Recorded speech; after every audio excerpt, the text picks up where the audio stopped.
अनंग त्रयोदशी की बहुत बहुत बधाई हो। ये मेरे महादेव की वो त्रयोदशी है। इस त्रयोदशी पर आज सोम प्रदोष भी है। इस त्रयोदशी का मतलब अगर संसार के लोगों को मालूम पड़ जाए, ये केवल साल भर में एक बार आती है। महाराज, वर्ष में केवल एक बार मार्गशीर्ष मास के शुक्ल पक्ष की जो त्रयोदशी होती है, इसको अनंग त्रयोदशी कहते हैं।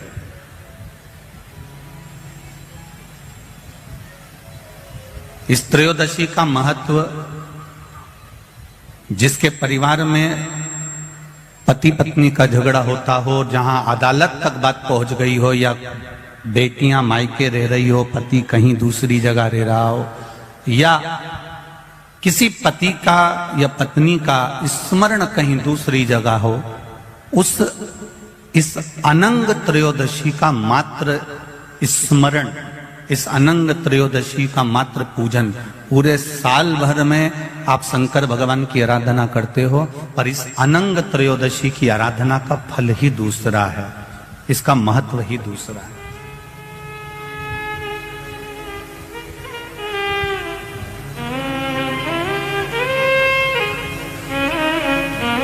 अनंग त्रयोदशी, जिस दिन केवल भगवान शंकर के शिवलिंग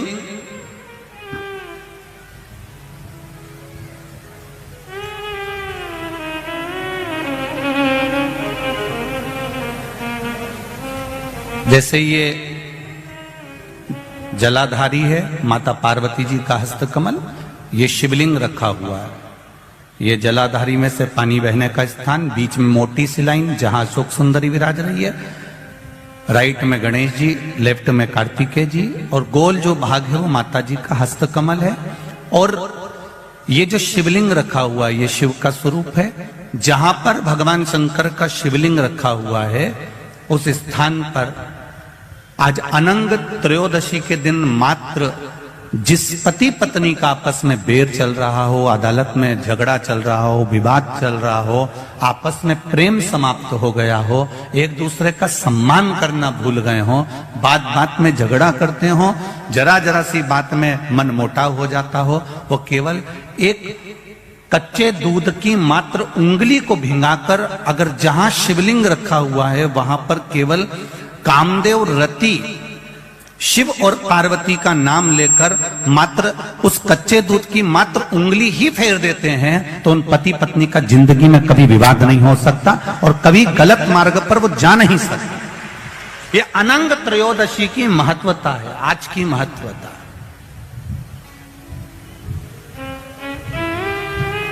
केवल साल भर में एक दिन होता है जिस दिन भगवान अपने साड़ू भाई के साथ पूजाते हैं।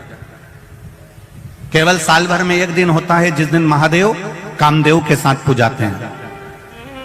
केवल साल भर में एक दिन होता है अनंग त्रयोदशी का दिन, जिस दिन भगवान शंकर ने कामदेव को भस्म करा था और उसको अनंग कर दिया था। राष्ट्रवासियों को तो बड़ा प्रसन्नता का विषय है कि आपको अनंग त्रयोदशी के साथ में आज सोम प्रदोष का भी आनंद प्राप्त हुआ है। ये शिव की कृपा है, ये उसकी उदारता, ये उसकी करुणा। अनंग त्रयोदशी,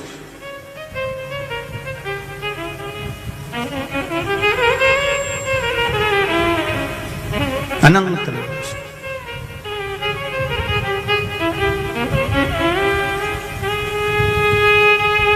आज के दिन जो 35 साल के हो गए, 30 साल से ऊपर के हो गए, 42 साल के हो गए और जिनका विवाह नहीं हुआ है, वो बेलपत्री की मध्य पत्ती पर केवल कच्चा दूध लगाकर ही भगवान शंकर को समर्पित कर देते हैं, तो अगली जो अनंग त्रयोदशी आती है उससे पहले उसका मंगल विवाह हो जाता है। इतना महत्व है अनंग त्रयोदशी है कि सोमवार की अगर प्रदोष पड़ती है, बहुत ध्यान से सुनना महाराज, सोमवार की प्रदोष पड़ती है तो शंकर भगवान कैलाश पर निवास करते हैं। मंगलवार की प्रदोष पड़ती है तो शिव काशी में निवास करते हैं। बुधवार की प्रदोष पड़ती है तो शिव रजत भवन में निवास करते हैं। गुरुवार की प्रदोष पड़ती है तो शिव गंगा के स्थल पर निवास करते हैं। शुक्रवार की अगर प्रदोष पड़ती है तो शिव नीलकंठ पर विराजमान होते हैं। शनिवार की अगर प्रदोष पड़ती है तो शिव शमी के वृक्ष के नीचे रहते हैं। और रविवार की जब प्रदोष पड़ती है तो शिव बेलपत्र के पेड़ के नीचे निवास करते हैं। महाराज, ये एकादशी शंकर से कह रही है कि आपका स्थान ये नहीं कि आप कैलाश पर मिले, उस बार को, उस तिथि के दिन, उस अनुकूल।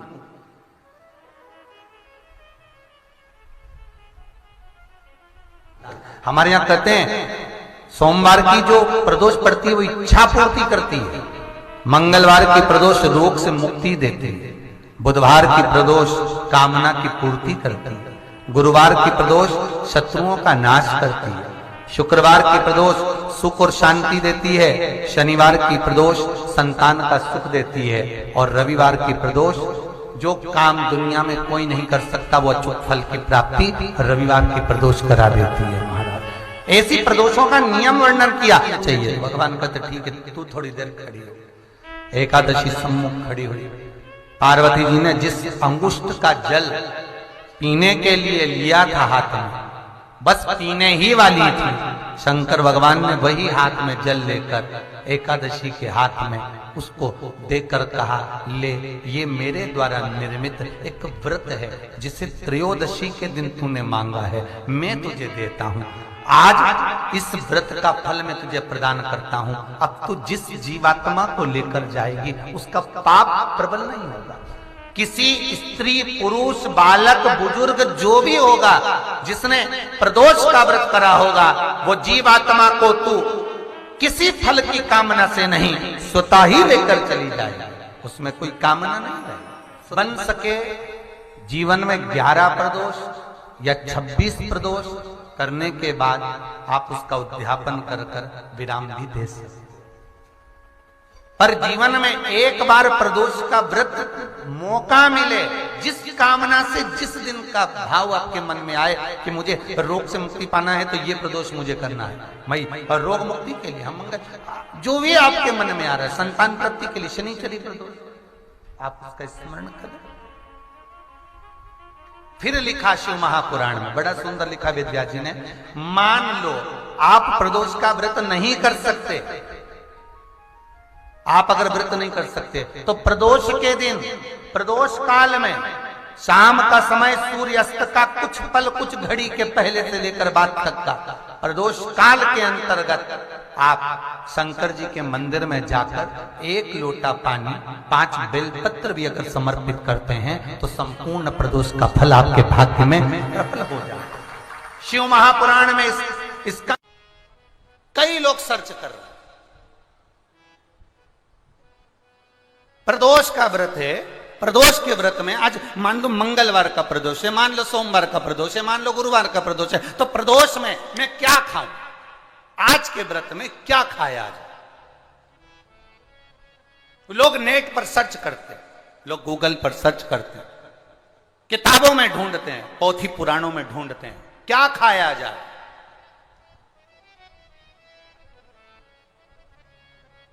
हम क्या खाएं जिससे भगवान हमारे व्रत को स्वीकार करे और हमारे व्रत को स्वीकार करे और हमें दर्शन दे। हम क्या खाएं? हमारा तो केवल इतना सा निवेदन है, किसी भोले व्यक्ति का, किसी गरीब व्यक्ति का धन मत खाओ, प्लाट मत खाओ, उसका पैसा मत खाओ।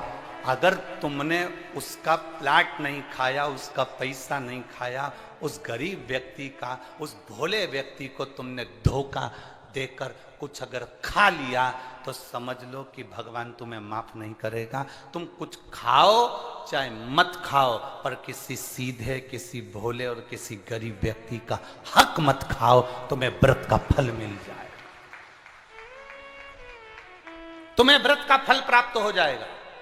शिव और भगवान श्री हरि, हर और हरि, इन दोनों की कथा कर रही है। हरि और हर की कथा वर्णन कर रही है, और हर और हरि की कथा कर रही है कि अकेले यदि कुछ ना कर सको तो सबका सानिध्य, सबका साथ। जब आप सबका साथ लेकर अगर कोई कार्य करोगे तो उसमें सफलता जरूर मिलेगी। पर व्यक्ति के जीवन में लगता क्या है, ये दुकान मैं चला रहा हूं, ये कथा मैं करा रहा हूं, ये घर मैंने बनाया, ये आश्रम को मैं चला रहा हूं, गाड़ी में लाया, काम मैं कर रहा हूं। मान लो यदि मैं एक दिन भी आश्रम में नहीं आऊं या एक दिन भी दुकान पर ना जाऊं या एक दिन भी मैं काम ना करूं तो कोई काम होगा ही नहीं। ये आपकी गलतफहमी है। आप हो तो लोग आपको गिन रहे हैं, नहीं होगे तो कोई गिनेगा। मैं गाड़ी लाया ये संबोधन नहीं है, बल्कि ये कहो कि परिवार वालों की एकता, सबका साथ हमारे साथ था। तो बाबा देव अधिदेव महादेव ने ये 5 दिन की शिव महापुराण की कथा सुनने का मौका दिया। मैंने और मेरा नहीं है कुछ, मेरा आपकी कृपा से सब काम हो रहा है, भोले आपकी कृपा से सब काम हो रहा है। ये मेरा है या मैंने करा है या मैं कर रहा हूं, ये प्रसंग नहीं है। घर बनाया तो घर में जितने सदस्य है, पत्नी है तो उसके भाग्य का भी धन आया, बेटा है तो उसके भाग्य का भी धन आया, बेटी है तो उसके भाग्य का भी धन आया।